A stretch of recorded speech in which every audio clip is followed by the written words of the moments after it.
नेपालको अब प्रधानमन्त्री चाहिँ को चाहिँ हुने होला ठ्याक्क तपाईँले यहाँनिर अलिकति अपडेट गराउनु पर्यो क्या।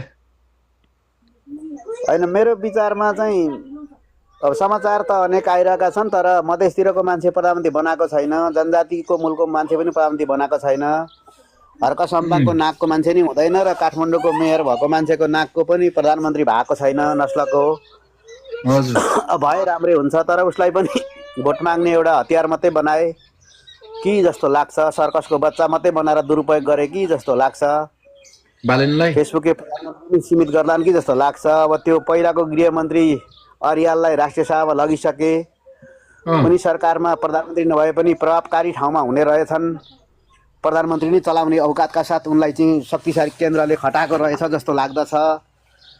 प्रधानमन्त्री चाहिँ त्यो मुद्दा भएको लामिछानेलाई बनाउँदा पनि नेपालकै बेइज्जत हुने, डोनेसन उठाउन नसकिने, विदेशीले मुद्दा बिनाको एउटा मुकुन्दै भेटेनौ, त्यस्तो मुद्दाको दिएको जति सबै खाइहाल्ने, अर्काका श्रीमतीमा आँखा लाउने, अर्काको सम्पत्तिमा हात हाल्ने मान्छे किन प्रधानमन्त्री बनाउँछौ?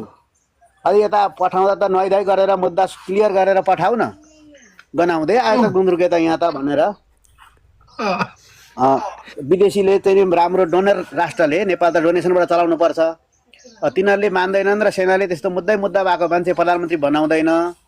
मुद्दाले अल्झाइदियो अदालतले पो हो, हामीले त कहाँ हो र भन्ने पार्छ।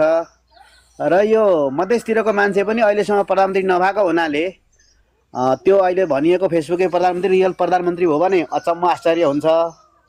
किनभने इन्डियाले नेपाललाई हिन्दू राज्य ठान्छ, भुटानलाई बुद्धिस्ट राष्ट्र ठान्छ, भुटानमा चाहिँ भोटेनी राष्ट्रपति राजा राष्ट्रपति प्रधानमन्त्री हुन्, नेपालमा हिन्दू नै हुन्, खास गरी पहाडका हिन्दू नै हुन् भन्ने ठान्छ।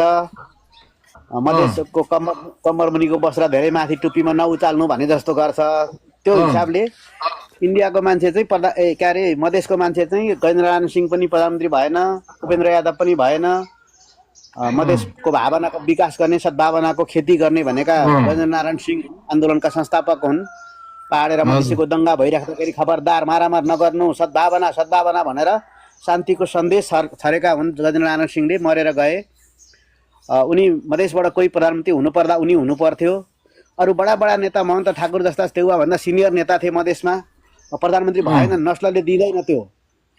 र जनजाति पनि हर्क सम्पाङको नाकको अशोक राई भएन, गोरेबहादुर खपाङ्गी भएन, रामबहादुर थापा बादल प्रधानमन्त्री भएन नाकले गर्दा। बरु पछि माओवादीमा लागेको हाम्रो फुन्टेको तामे जस्तो त्यो बाबुराम भट्टराई भन्ने फरियाको नाता लाएर प्रधानमन्त्री भए, नाक थियो नि त उनको त। त्यसैले हर्क सम्पाङको नस्ल र त्यो काठमाडौँमा मेयर भएको बच्चाको नस्लको पनि प्रधानमन्त्री नभएको हुनाले उसलाई पनि बनाउँछन् जस्तो मलाई लाग्दैन। सायद यिनीहरूले गणतन्त्रमा सङ्कट पार्न प्रधानमन्त्री नै नदिन सक्छन्।